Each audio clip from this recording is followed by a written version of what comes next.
Dobre, takže dámy a páni, vítam vás na dnešnej tlačovej konferencii. Mňa poznáte asi, ja sa volám Robo Kaša, to je môj kolega Matej Barčík.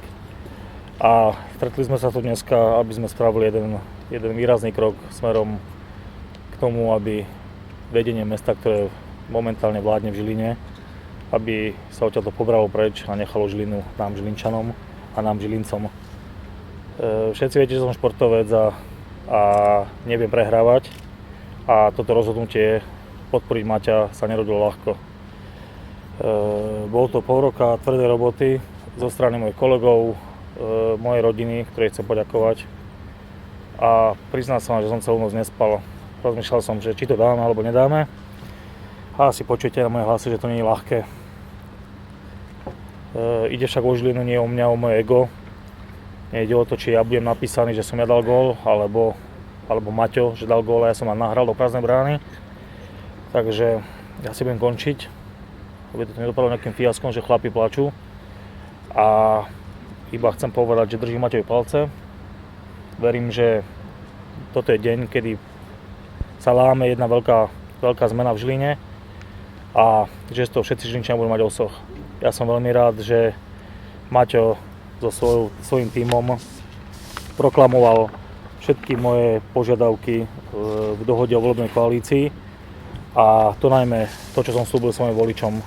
100 bodov, ktoré chcem splniť, Maťo slúbil, že ich splní, že mi dá priestor mne a mojim ľuďom, aby sme ich splnili, že bude nás nie 100%, ale 110% podporovať žilinský šport a vrátime ho tam, kde patrí. A toto je pre mňa gesto, ktoré dneska sa už nedá veriť nikomu. A ja verím, že to splní a beriem ho za chlapa a vy ste asi aj svedkovia, že je chlap a že mi na to podá ruku, až takto to bude ďalej.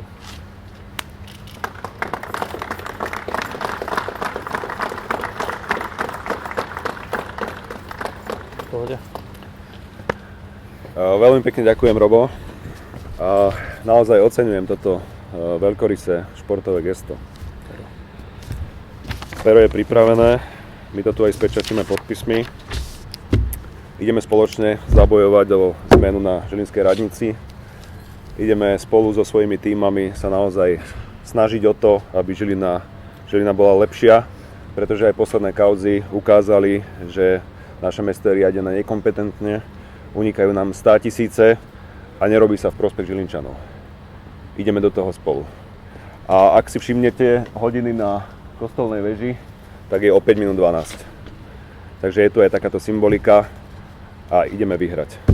Cyril, ja ti ďakujem, že si povedal. Tak ešte raz. Ďakujem pekne, že ste prišli. Ďakujem.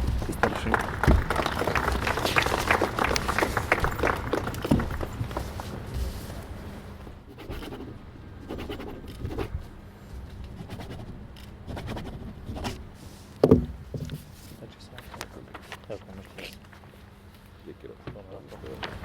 OK, ďakujem.